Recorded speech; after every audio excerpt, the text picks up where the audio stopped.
Alors, c'est très important cette histoire-là de feu parce que le feu, c'est un exercice, c'est une manifestation de quelque chose.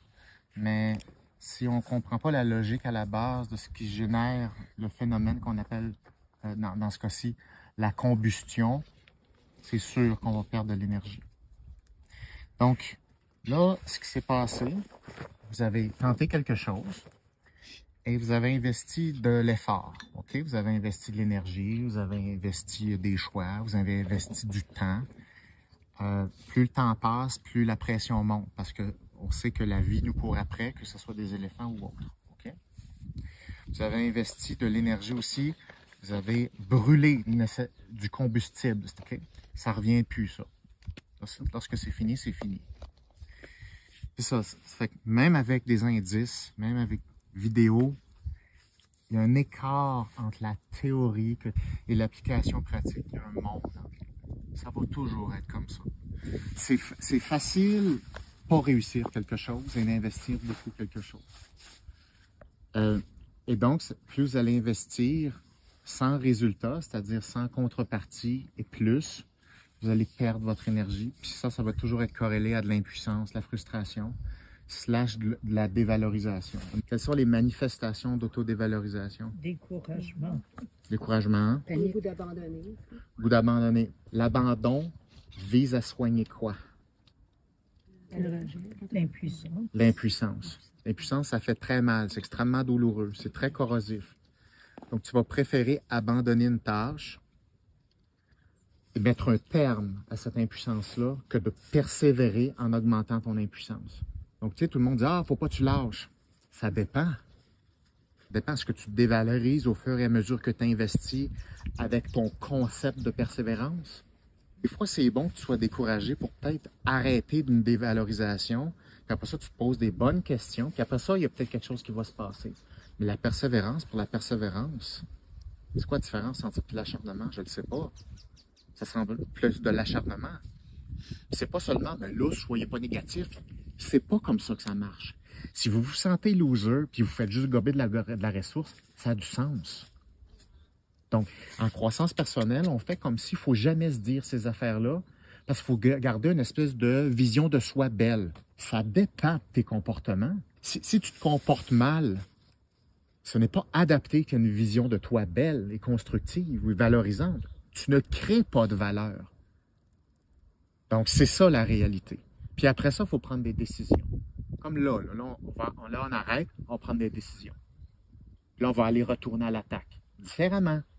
Puis là, on va pouvoir être persévérant intelligemment. Ça, OK. Mais le maintien d'un comportement dévalorisant en se disant qu'on est persévérant ou n'importe quelle supercherie théorique qui n'est pas la vraie vie, ça, c'est un thème qu'on a, c'est la détresse, ça. Ça, c'est creuser sa tombe. Ça, c'est creuser l'illusion, ça. Le refus de dire « je pense qu'il y a quelque chose qui ne marche pas ». C'est ça la réalité. Ça ne marche pas. Ça veut-tu dire qu'on est loin? Ça ne veut pas dire qu'on est loin. Ça veut juste dire que ça ne marche pas là. C'est tout. Et donc, ce qui est constructif, c'est de se dire, OK, mais je vais être intelligent, je vais faire des choix. Au lieu de prendre ma branche typique, c'est-à-dire je me ferme les yeux avec ma branche de droite, là, ça va pogner un jour. Ça, c'est la branche de droite. Mais la réalité, c'est pas le thème relatif à l'idée qu'on a de soi. C'est pas ça. C'est, est-ce que ça marche? Est-ce que ça crée de la valeur? Oui ou pas? Et pour ça, il faut faire face à la réalité. Puis ce qui est le fun avec le feu, c'est d'être dans la réalité. Le feu, est-tu parti? Non. Ben, on va pas faire comme si toi, tu as senti le feu. Il n'est pas là. On n'a pas de discussion sur cette réalité-là. C'est pas, mais moi, dans ma vision à moi, il n'y a pas de ça. Ça, c'est du niaisage. Ça, c'est de l'évitement, ça.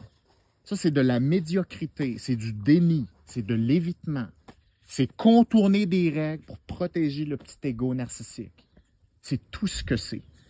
Mais tu ne peux pas survivre avec une mentalité comme ça.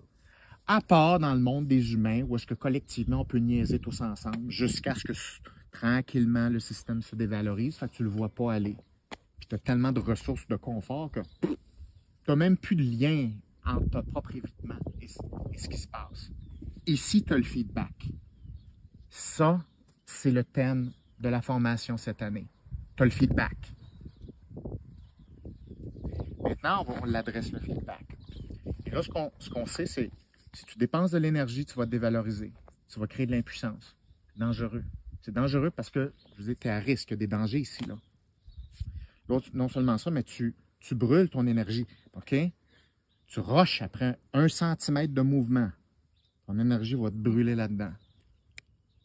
Donc, on ne veut pas brûler ça. Donc, si on veut créer de la valeur personnellement, puis de la valeur à nos projets, la valeur à nos relations, il faut que tu saches sur quel piton tu dois peser quand, comment, quels sont les ingrédients, quelles sont les conditions, et en quoi j'organise mes ingrédients pour être sûr de créer de l'énergie, la maintenir, qu'elle se transfère et qu'elle augmente. Mais il faut que tu la planifies. Là, en ce moment, et c'est normal, vous n'avez pas de technique. C'est normal. Et là, en ce moment, c'est parce que là, vous êtes capable d'avoir un flash. Ah! Sûrement qu'il y a quelque chose qui va se passer au bout de ça. Rien. Ça marche pas de même. Tu peux faire une étincelle. Tout le monde peut faire un feu, ce qu'on appelle un feu de paille. Tu peux même partir un bout de... Tu peux même avoir une flamme. C'est rien, une flamme. C'est pas de l'énergie stable, ça. C'est de l'espoir, si tu veux. J'ai rien contre ça, l'espoir. Mais c'est pas un feu. Tu n'as pas confiance en une flamme. La flamme, elle arrive, tu es content et tu as peur parce que tu sais qu'elle va s'éteindre dans 10 secondes. Fait que tu as autant d'espoir, de satisfaction, de dopamine que de peur. Tu ne peux pas rouler ta vie comme ça.